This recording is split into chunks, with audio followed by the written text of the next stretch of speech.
Agradecer pelas orações, amém? Sei que vocês têm orado e eu creio que Deus ouve as nossas orações, creio que Deus está agindo, amém? E eu creio que cada dia a gente vive um milagre.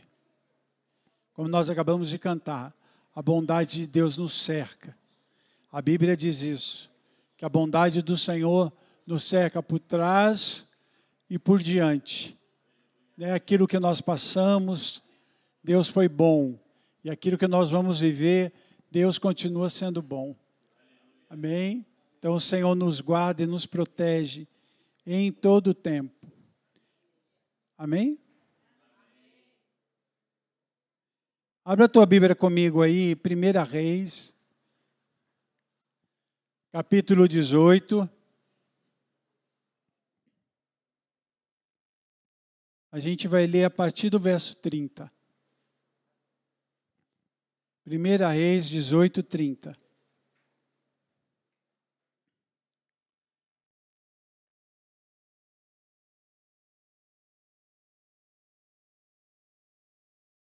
Diz assim: Então Elias disse a todo o povo: Aproximem-se de mim.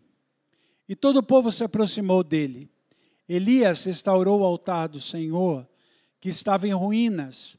Pegou 12 pedras, segundo o número das tribos dos filhos de Jacó, a quem tinha vindo a palavra do Senhor, dizendo: O seu nome será Israel. Com aquelas pedras edificou o altar em nome do Senhor. Ao redor dele fez uma vala, capaz de conter 2 medidas de semente. Então armou a lenha, cortou o novilho em pedaços e o pôs sobre a lenha. Então disse: Encham 4 cântaros com água e derramem sobre o holocausto e sobre a lenha. Disse ainda: façam isso outra vez. E eles o fizeram. Disse mais: façam isso pela 3ª vez. E eles o fizeram pela 3ª vez. A água escorria do altar e enchia também a vala aberta. Quando chegou a hora do sacrifício da tarde, o profeta Elias se aproximou do altar e disse: Ó Senhor, Deus de Abraão e de Isaque e de Israel, que hoje se fique sabendo que tu és o Deus em Israel e que eu sou teu servo e que, segundo a tua palavra, fiz todas estas coisas. Responde-me, Senhor, responde-me para que este povo saiba que tu és Senhor e tu és o Deus e que fizeste o coração deles voltar para ti. Então caiu fogo do céu, caiu fogo do Senhor e consumiu o holocausto, a lenha, as pedras, a terra, e ainda lambeu a água que estava na vala. Quando o povo viu isso, todos se prostraram com o rosto em terra e disseram: O Senhor é Deus, só o Senhor é Deus. Pai, muito obrigado. E eu te peço, Senhor, que o Senhor fale conosco agora. Senhor, que a tua palavra venha ao encontro do nosso coração. Senhor, que o homem diminua e que o Senhor cresça. E que tudo seja para louvor e para a glória do teu nome, no nome de Jesus. Amém. Amém? Bom, esse texto é bem conhecido, texto desse momento, tão poderoso da palavra de Deus. Se a gente fosse fazer uma listinha dos momentos mais tremendos da palavra, com certeza esse momento ia estar lá, junto com o dilúvio, junto com os muros de Jericó que caíram, a gente ia marcar o fogo que caiu na hora de que consumiu o altar de Baal. Então aí a gente ia marcar lá junto, ia colocar, porque é impressionante esse momento. Mas eu não queria falar sobre o milagre, porque eu sei que você já deve ter ouvido, já deve ter visto várias pregações. Eu queria falar um pouco hoje sobre o milagre, sobre o porquê a gente, muitas vezes, não está vivendo milagre? Por que a gente não está vendo milagre? Por que as coisas não estão acontecendo como a gente queria que acontecesse? Sabe, há muitas dúvidas hoje. Hoje na igreja há muitas pessoas pensando isso. Por que não acontece? Eu oro e não acontece. Eu ponho minha vida e parece que não está acontecendo. Eu vou na igreja e as coisas não mudam. Sabe, milagres, os feitos do Senhor, as promessas dele. Deus libera isso do céu. O problema é que nós não estamos prontos para viver isso. E aqui esse texto mostra alguns pontos sobre aquilo que Deus quer se derramar. O milagre é liberado, a promessa é liberada. Mas por que nós não vivemos?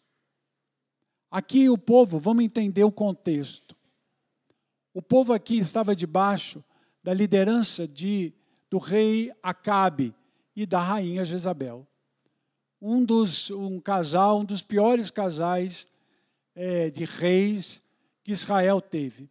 Não foram os piores, teve gente pior, né, mas eles foram, com certeza, os que marcaram mais a passagem em Israel.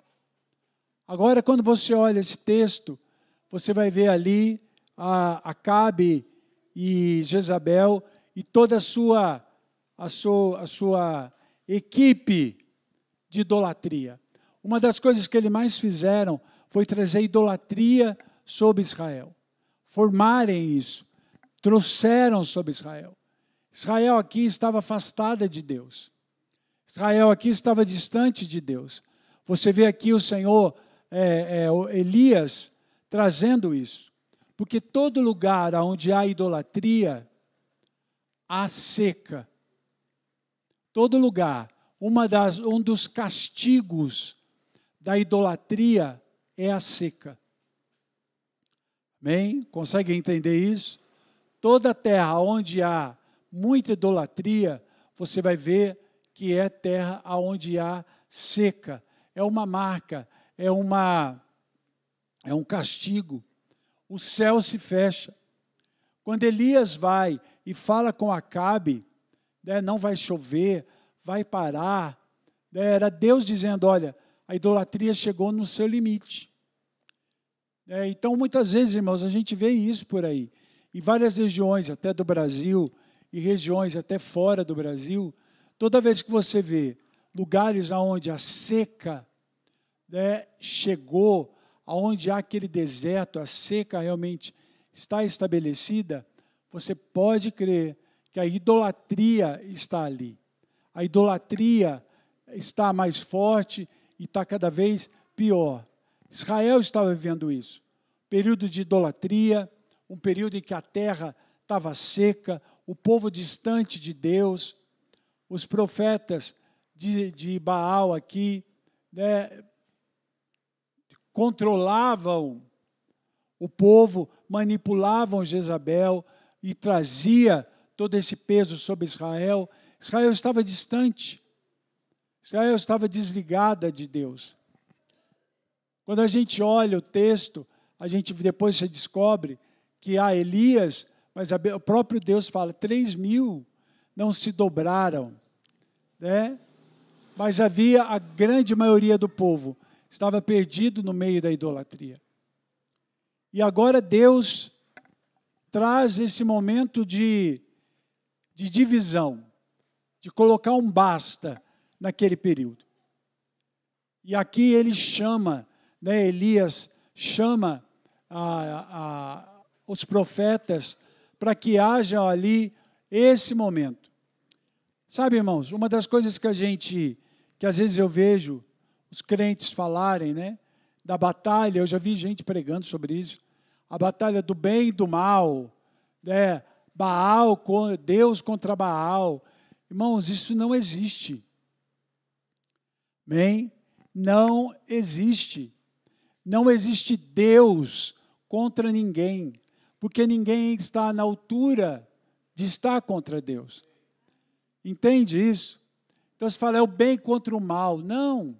Né? A gente às vezes tem aquela ideia da Idade Média, do diabinho e do anjinho. Né? Então o diabinho brigando com o anjinho. Lembra? Quem é os mais velhos, aí, o pessoal seminovos aí, lembra do tempo, daqueles desenhos. Né? Eu lembro muito do desenho do Tom e Jerry, que o Tom ficava o diabinho falando na cabeça do Tom aqui, ou um anjinho falando para ele aqui, para ele escolher o lado bom, o lado ruim. Né? Então tem crente que acha que a briga de Deus, que a briga com o diabo é desse jeito. Meu irmão, não é. Bem, não existe briga. Não existe esse nível de situação. Nós temos que entender isso. Não existe esse confronto. O confronto está na mão da igreja. Bem, somos nós que temos que sujeitar o diabo e entender que não há uma guerra. Numa guerra que eu digo, não há uma luta do bem contra o mal, mas há a luta de você colocar o diabo e sujeitá-lo sobre isso. Por isso que o apóstolo Paulo, a nossa guerra não é contra carne ou sangue, mas contra principados, potestades deste mundo tenebroso. E ele está falando, a prova é com a gente. Quando Deus chama aqui, quando Elias chama aqui os profetas para vir, não era para ter uma guerra, era simplesmente uma maneira que Deus usou para chamar a atenção do povo, para que o povo olhasse, para que o povo visse e voltasse o coração a Deus. Quem está entendendo o que eu estou dizendo? Então, tira essa ideia da guerra, do bem e do mal. Né? Aqui não há uma guerra. Aqui é Deus se sujeitando a uma posição para que o povo pudesse olhar para Ele. E muitas vezes Deus faz isso. Deus quer chamar a sua atenção. Quando o povo está distante, Deus usa meios para chamá-los de volta. Amém? Você consegue entender? Então, há coisas que acontecem na nossa vida que é Deus nos chamando de volta. É Deus falando, olha, volta para cá. Vem para cá. Né? Volta para onde eu quero que você venha. Volta para onde eu quero que você esteja. E aqui é esse momento do Senhor chamar, do Senhor trazer. Eu acho interessante uma passagem de Abraão, quando a seca chega. Abraão, em vez de ficar onde Deus tinha mandado, ele desce para o Egito. Ele vai para o Egito. Ele foge da situação. Ele sai da onde Deus tinha falado para ele ficar. E quando ele vai para o Egito, lá tem toda uma confusão, que o faraó olha para Sara e deseja Sara, aí o faraó quer casar com Sara, e eles tinham dito que Sara era irmã dele, não esposa, né? E aí quando ele olha para aquela situação, Deus vem, traz e chama a atenção. E o faraó chega para Abraão e fala, Abraão, né, volta para onde você saiu. Volta para lá. Volta. Deus está mandando, eu não quero mais você aqui no Egito. Volta para onde Deus quer você, da onde você saiu. É interessante, irmão, que quando Deus quer tratar as nossas vidas, Deus vai usar até o faraó para mandar a gente de volta. Está entendendo? E Abraão volta, e quando ele volta para o lugar é onde Deus começa a agir. Quando Abraão volta, é quando Isaac vai nascer.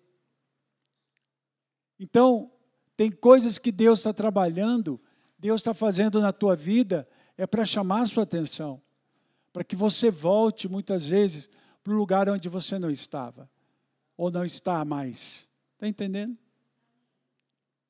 Amém? Então olha para o irmão e fala, amém, irmão? Não, mas fala com voz de chofar, né? Eu sei que eu estou com uma voz mais assim, mas não é para você dormir não, irmão, é para você ficar acordado, amém? Amém? Amém. Quando, agora, Elias está diante do povo, os profetas de Baal tinham pulado das 9 da manhã até as 3 da tarde. Pulado, feito, tudo que tinha, nada tinha acontecido. Caiu fogo, o altar não pegou fogo deles, nada. Agora Elias vai. E Elias vai chamar para que o milagre aconteça. Só que aqui a gente vai ver que o povo estava tão distante que havia passos, que houve etapas para que o milagre acontecesse. É a maneira que Deus quer usar e fazer. É isso que a gente precisa aprender. Por que o milagre não está acontecendo? Porque tem coisas que eu preciso passar, acertar, para que o milagre se estabeleça. A primeira coisa que Elias vai fazer aqui, ele vai restaurar o altar. Sabe, irmãos, há muitas pessoas que não estão vivendo o melhor tempo de Deus, o milagre de Deus na sua vida, porque o seu altar não está restaurado. O altar caiu. Isso não quer dizer, e não tem nada a ver com igreja. Muitas pessoas podem até estar na igreja, podem até vir aos cultos, mas o seu altar está caído. Que altar é esse? É o altar da minha vida com Deus. É o altar da minha vida com o Senhor. É esse altar. É o altar da minha fé. É o altar da do meu amor a Deus. É o altar do meu temor a Deus. Sabe, irmãos, hoje, quando a gente olha muito para a igreja, a gente não vê mais o coração das pessoas dentro dos cultos ou dentro da igreja. Você vê pessoas na igreja. O Luiz Hermínio, o pastor Luiz fala que nós hoje somos igrejas cheias de pessoas vazias. E sabe, irmãos, ter um altar restaurado é ter no meu coração o meu altar ao meu Deus. É ter o meu coração no Senhor. É ter o meu coração nele. Hoje nós colocamos tantas coisas que às vezes o altar já caiu e a gente nem percebeu. Hoje a gente não ama como a gente amava, a gente não faz como a gente fazia. Há muitas pessoas na casa de Deus em que o altar caiu.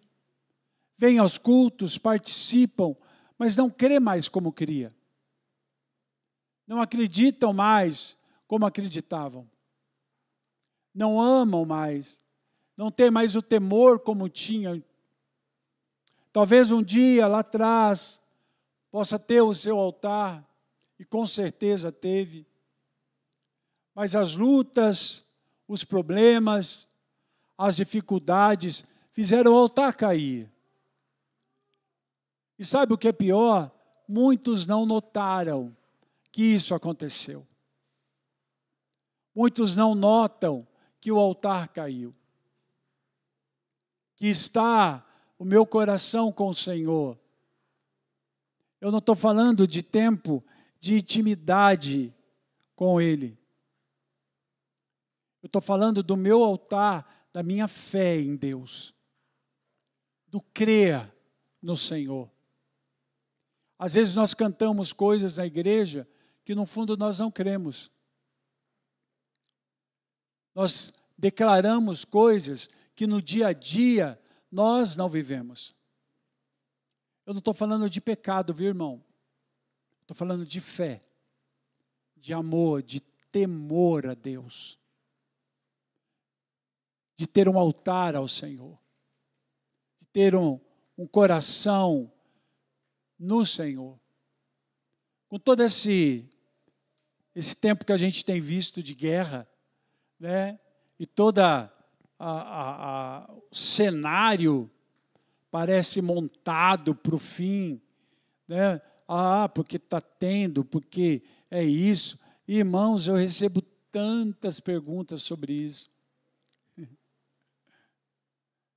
E todo mundo pergunta, o senhor acha, o senhor acha?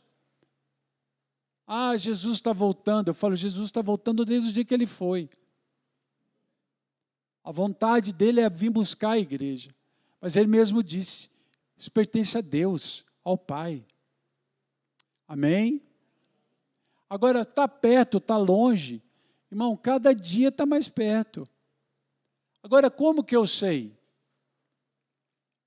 E eu sempre respondo para as pessoas uma coisa. Eu falei, olha para a igreja. A igreja é o grande termômetro dessa verdade. Jesus, ele vem buscar uma noiva sem mancha, sem ruga, não é? A Bíblia diz isso. Uma igreja sem mancha, sem ruga, uma noiva pronta.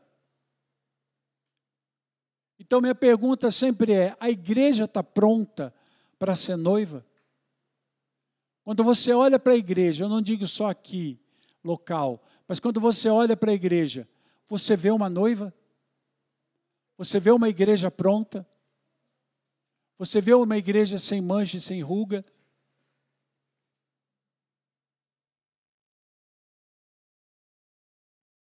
Mas tem gente, tem os remanescentes. Eu falei, é verdade, tem os remanescentes. Mas a Bíblia fala que o desejo do coração de Deus é salvar a todos. O que isso quer dizer? Que Deus quer salvar o maior número de pessoas possível. Ele não quer levar meia dúzia de gato pingado para o céu. Ele quer levar uma maior turma.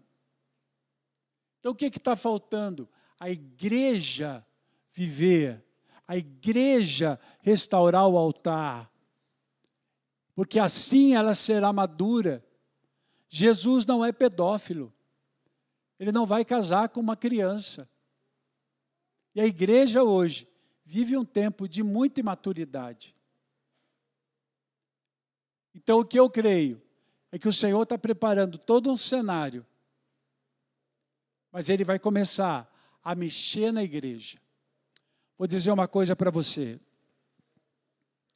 Eu creio, na minha opinião, tá? Que a partir do ano que vem, nós vamos começar a viver tempos de milagres. Está entendendo, irmão? Por quê? Porque milagre atrai as pessoas. Milagre faz o ímpio crer. Porque hoje nós não vivemos mais um tempo de informação sobre Jesus. Você não precisa explicar para as pessoas quem é Jesus. Você não precisa falar para as pessoas quem é Jesus. Eu estava assistindo uma pregação do rapaz que ficou no lugar do Loren, que era o presidente, o fundador da Jocum. Não sei quem conhece a Jocum. E é um rapaz novo, um havaiano. E ele estava mostrando várias estatísticas e metas, né, falando sobre a Jocum e todo o trabalho. E ele falando dos países e tal. E ele colocou uma coisa muito interessante. Ele falou assim, hoje, na Terra, né, não há etnia, povo, nação que não tenha ouvido falar de Jesus. Você sabia disso? Eu cresci na igreja e sempre ouvia falar, todas as nações vão ter que ouvir sobre Jesus. Quando eu vi aquele rapaz falando, ele falou, todas as etnias já ouviram falar de Jesus. Todas já tiveram acesso. Ou às vezes pela TV, pela rádio, por um missionário, mas já tiveram acesso. Não há ninguém que possa dizer, eu não ouvi sobre Jesus. Às vezes não ouviu Jesus da maneira mais correta, mas todos já ouviram. Isso espanta a igreja.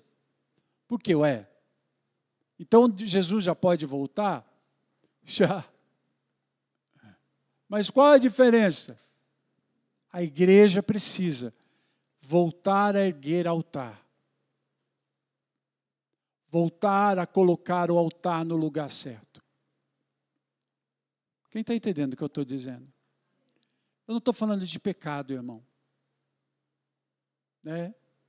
Porque uma vida em Deus, que deseja colocar o altar no lugar, o pecado já não te pega.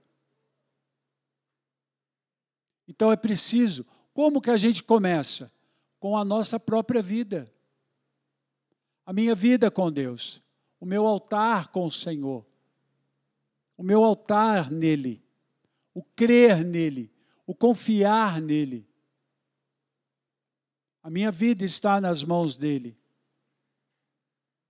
E de novo eu falo, é muito fácil fazer isso dentro da igreja. O problema é quando sai da porta para fora. É viver isso. Que o altar do teu coração seja restaurado nessa manhã. Que o teu amor, seu temor, e esse é o maior problema da igreja hoje. Qual é o maior problema do corpo de Cristo sobre a terra hoje? Falta de temor. Não é falta de amor. As pessoas amam a Deus. Amam o Senhor e verdadeiramente amam. Mas não temem mais a Deus. Não temem mais ao Senhor. E aí, quando eu não temo, eu peco, eu saio da santidade. E aí vem a segunda coisa. Primeiro, Elias restaura o altar. Segundo, ele pega as pedras. Ele vai pegar as pedras. E cada pedra tinha um nome. O nome de Israel. E ele monta o altar com as pedras. Quem são as pedras? As pedras lapidadas. Cada um de nós somos uma pedra. Amém? Você é uma pedra. E o que é ser uma pedra lapidada? Uma pedra pronta para um altar. É uma pedra que vive um testemunho. É uma pedra que vive testemunho com o Senhor. Uma vida com Ele. Agora eu estou falando de santidade. Agora eu estou falando de ser uma pedra pronta. Sabe, irmãos, é uma pedra que vai encaixar no altar. Você tem que ser uma pedra. O Senhor chamou você para ser pedra. E o Senhor te capacita a ser pedra. Pedra fala de fundamento, de posicionamento. Deus te colocou aonde você está para ser uma pedra ali. Não de tropeço, mas de edificação. Talvez o seu trabalho, talvez a escola, talvez na família. Deus nos coloca lá como pedras e Ele nos capacita para isso. Você não é uma pedra qualquer, você é uma pedra que o Senhor está trabalhando dia a dia e te edificando. E Deus vai te colocar em lugares e em situações para você mostrar o quanto você é uma pedra. Amém? Amém? Quem tem sentido isso? Que Deus tem te colocado em lugares, em situações que Deus está provando você. Para que você entenda como você é uma pedra. Alguém que já está sendo lapidado. Alguém que já está mudando. Porque esse é o propósito de Deus. Jesus é a pedra angular, é a pedra da esquina. E nós temos que ser cada dia mais parecido com Ele. Nós temos que ser pedras. Aonde nós fomos, irmão, você é uma pedra de edificação. Não, era para você dar um amém de balançar o ar-condicionado. Então vamos de novo. Você é uma pedra de edificação. Amém. Olha para o irmão que está do lado e fala, você é uma pedra de edificação. Há um nome. Há um nome. Uma das coisas que nós vamos ganhar quando chegarmos no céu é uma pedra branca com o nosso nome, o novo nome. Para lembrar você de quem você é, das coisas que você viveu. Uma das coisas maravilhosas quando nós chegarmos no céu e nós vamos para lá, amém, irmão? Amém? Nós vamos chegar lá. Ixi, tem gente que parece que não está na dúvida, pastor. Vamos de novo. Nós vamos chegar no céu, amém? Amém? Glória a Deus. Você sabia que as portas do céu, as portas da Nova Jerusalém, têm pérolas? São portas de pérola. Sabe por quê? Porque a pérola, para ela ser formada, a ostra sofre. A pérola é o sofrimento da ostra. O néctar que ela solta pela areia que entrou nela. Ela seca aquele grão de areia com esse néctar, porque a areia machuca a ostra. E ela forma esse néctar, vai fazendo e vira uma pérola. Por que a porta do céu é uma pérola? Para a gente lembrar o que a gente sofreu. E entender que a gente venceu. Está entendendo? Às vezes eu vejo gente falar, chegar no céu, vai esquecer tudo. Não vai não, irmão. Você vai lembrar tudo que você passou, você vai lembrar tudo que você viveu, você vai lembrar as coisas que você venceu, as coisas que você errou. Por quê? Porque Deus é justo. Amém? E quando você lembrar, você não vai sofrer. Quando você lembrar das coisas, você vai dar glória para Deus. Amém? Você é uma pedra. Você é alguém que faz diferença. Sabe, não deixa as situações, o mundo, o diabo roubar isso de você, de quem você é. A pior coisa que pode acontecer com você é você perder a sua identidade. Perder quem você é. Duvidar daquilo que você é em Deus. Porque essa é a arma do diabo. A arma do diabo é trazer para você. Irmão, a maior arma do diabo é trazer para você, ou tirar de você, confundir você no seu conhecimento. Quando você perde a identidade, quando você perde quem você é, você enfraquece. Entenda que você é uma pedra em Deus. Que o Senhor te chamou. Você é filho de Deus. Você é herdeiro. Há coisas liberadas sobre a tua vida. Tudo que Jesus conquistou é teu direito. Você é alguém revestido de poder e de autoridade em Cristo Jesus. Nós estamos vivendo um mês de autoridade. O mês onde o Senhor liberou a autoridade. Você tem isso. Como eu acabei de falar, a guerra é uma guerra de conhecimento, de exercer, de nós exercermos nossa autoridade. Quando você deixa de ser pedra, quando você fica duvidando quem você é, você perde aquilo que Deus trouxe para você. Você deixa de viver o milagre. Está entendendo, irmão? Primeira coisa, para viver o milagre, restaure o seu altar. Segunda, entenda que você é uma pedra. Entenda que você é alguém que faz diferença. entenda que a tua oração pode muito nos seus efeitos. Uma das coisas que eu admiro, e eu sempre gosto, quando eu venho aqui, sempre ter o período da oração, da intercessão. Sempre que eu venho, eu sempre vejo o pastor Roberto, alguém que está ministrando. Vamos, olha, tem os pedidos de oração. É o pedido fulano, fulano, fulano, fulano. Pediu isso, e vai orar. Sabe, irmãos, creia no que você está orando. Creia no que você está recebendo. Creia que a tua oração está lá acontecendo. Bem, creia no que Deus está fazendo. Nossa oração ela é poderosa. Não é pelo grito. Não é pelo grito. Não é pelo aviãozinho. Não é sair gritando. Não, irmão. É a autoridade que nós temos. É a autoridade que Deus te deu. Você é pedra. Amém? Altar restaurado. Eu sou pedra.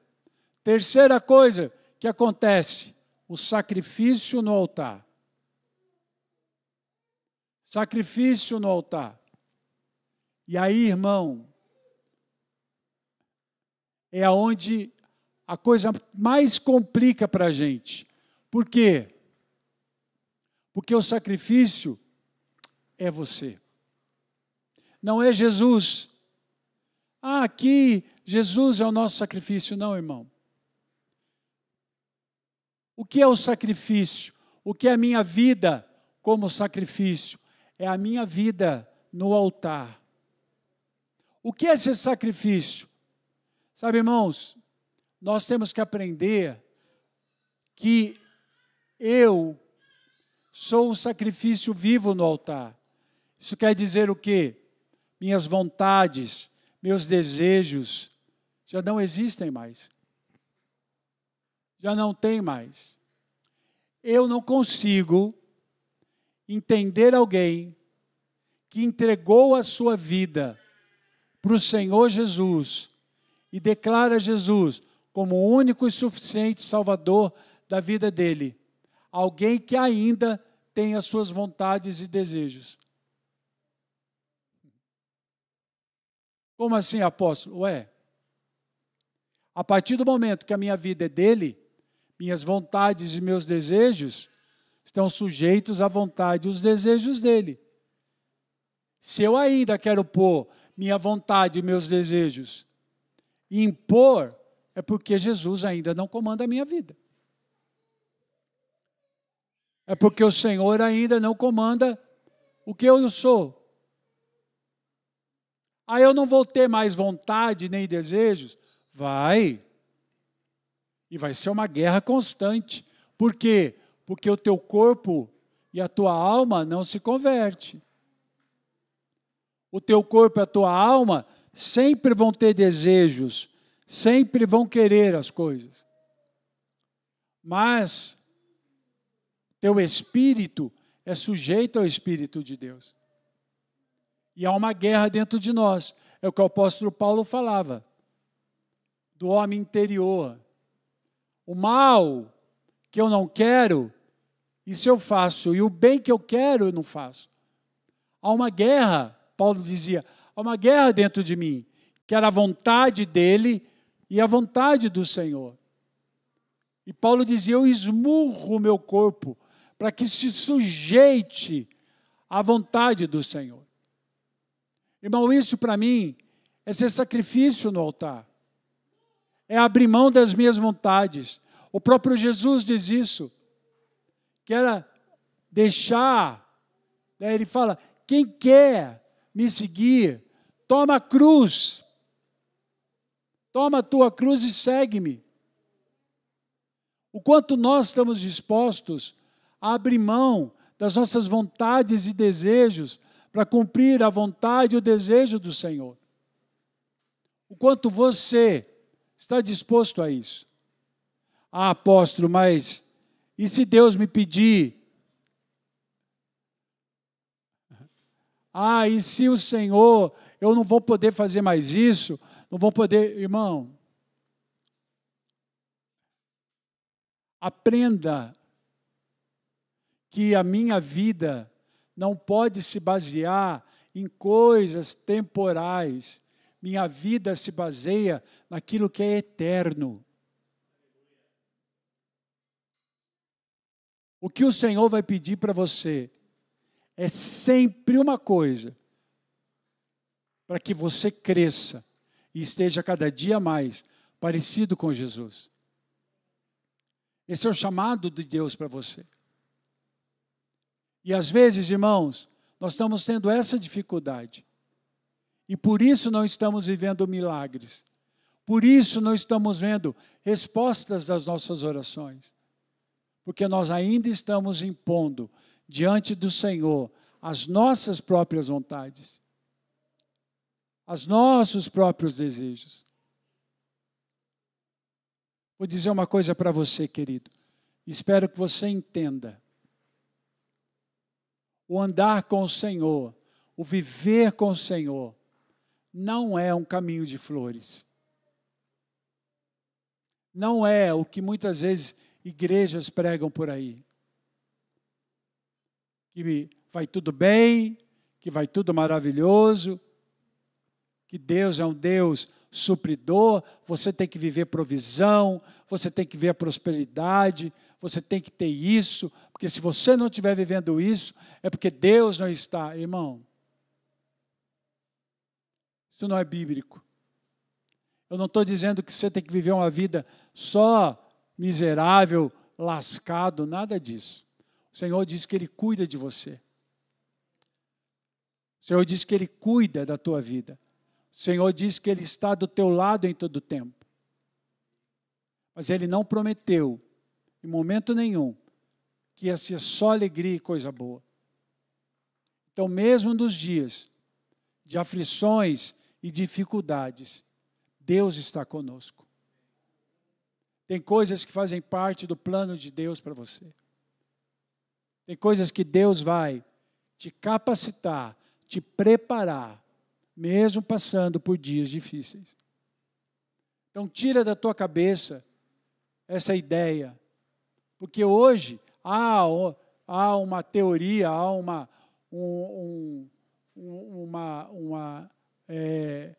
algo nas igrejas por aí. Se você não está vivendo uma vida de dinheiro, saúde, tal, porque Deus não está com você. Uma das coisas que eu já ouvi, né, eu lembro quando eu tive que fazer hemodiálise, eu lembro quantas pessoas chegaram para mim e falavam, olha, o senhor está indo fazer hemodiálise, toda essa situação tal.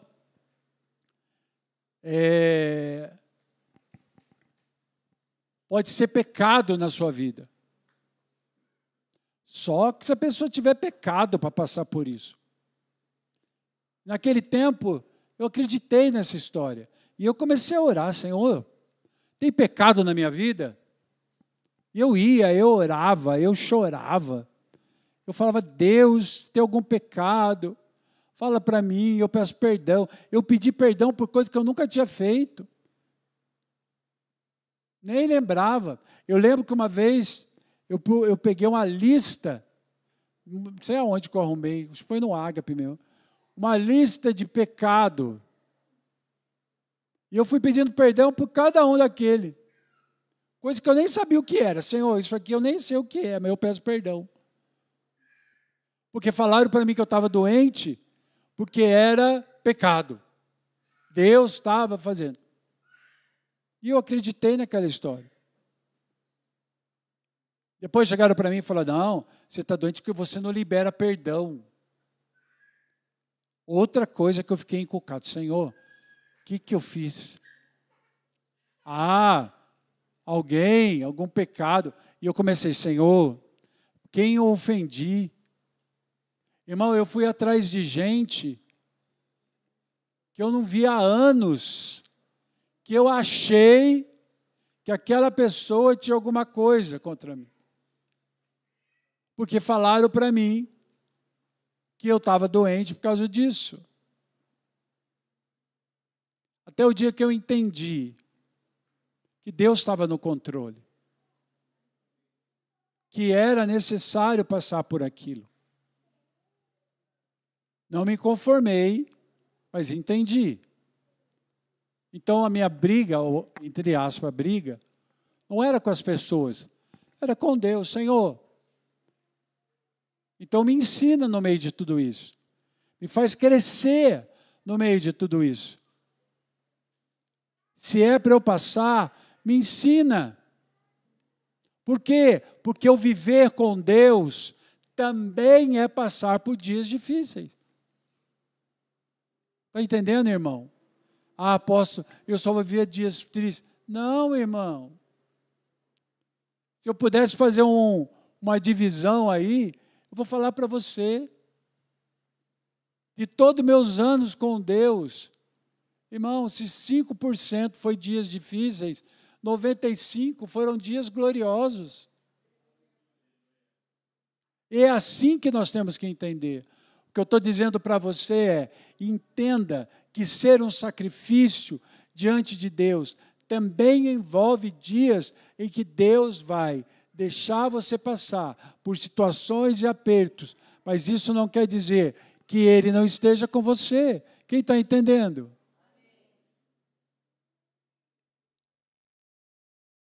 Ele quer fazer isso. Irmãos, e muitas vezes nós não estamos vivendo tudo o que Ele tem para nós, porque nós não edificamos o altar, porque nós não entendemos mais que somos pedra, e nós não temos nos colocado como sacrifício. Quando Elias edificou tudo isso, o fogo caiu, o milagre estabeleceu. Você crê nisso, irmão? E sabe o que é legal ali, fantástico ali? É que quando o milagre aconteceu, o povo reconheceu Deus.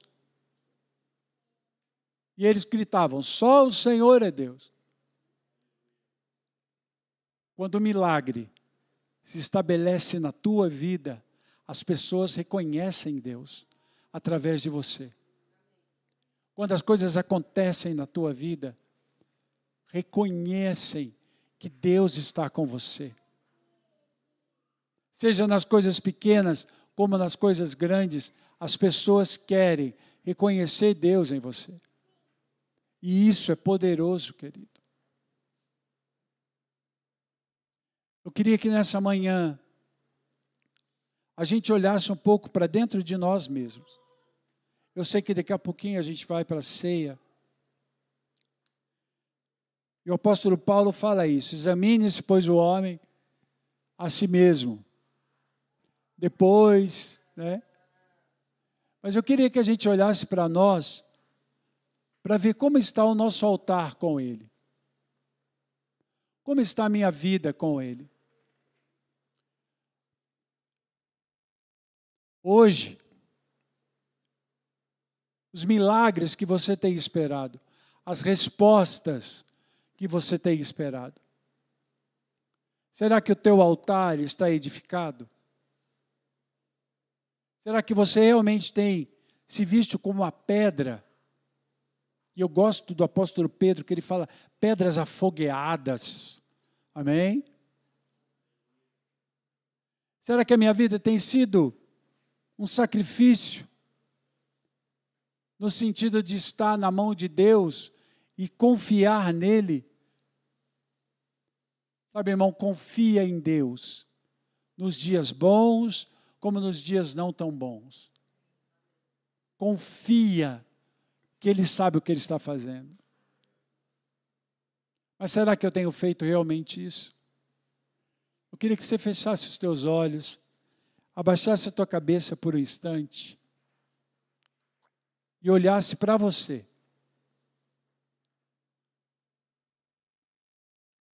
O quanto meu altar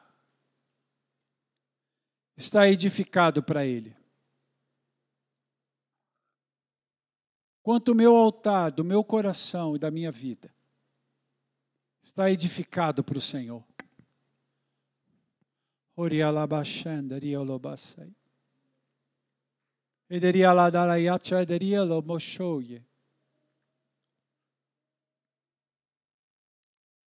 Espírito Santo, eu te peço, mostra para nós, Senhor, o nosso altar.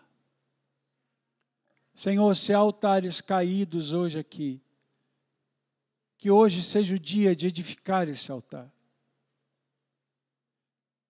Que nessa manhã seja uma manhã de edificação, de fortalecimento, de crescimento. Espírito Santo, encontre as nossas vidas agora. Espírito Santo, vem, toca no nosso coração, para que entendamos quem nós somos, pedras, fundamentos no Senhor, edificados em Ti. O Senhor tem um plano e um propósito para cada um de nós. Traz essa revelação, Pai. Espírito Santo, Espírito Santo, toca em nossas vidas. Eu quero fazer um convite para você, ainda com os olhos fechados. Você que entende que tem dias e tem passado por momentos realmente que parece que o altar não está no lugar.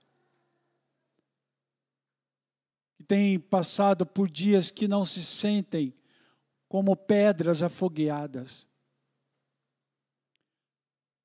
Que não se sentem como o sacrifício vivo. E por isso não tem vivido do fogo do Senhor.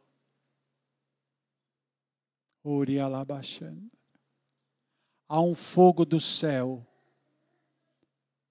Há um fogo do céu que vai cair sobre nós.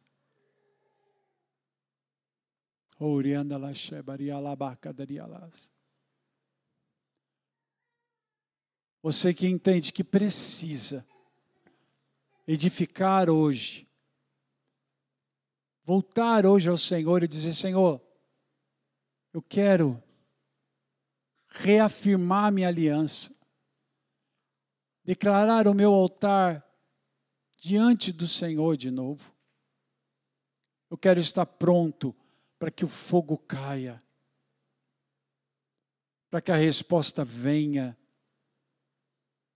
para que o milagre aconteça. Se você crê e precisa disso, eu queria que você ficasse em pé para nós orarmos.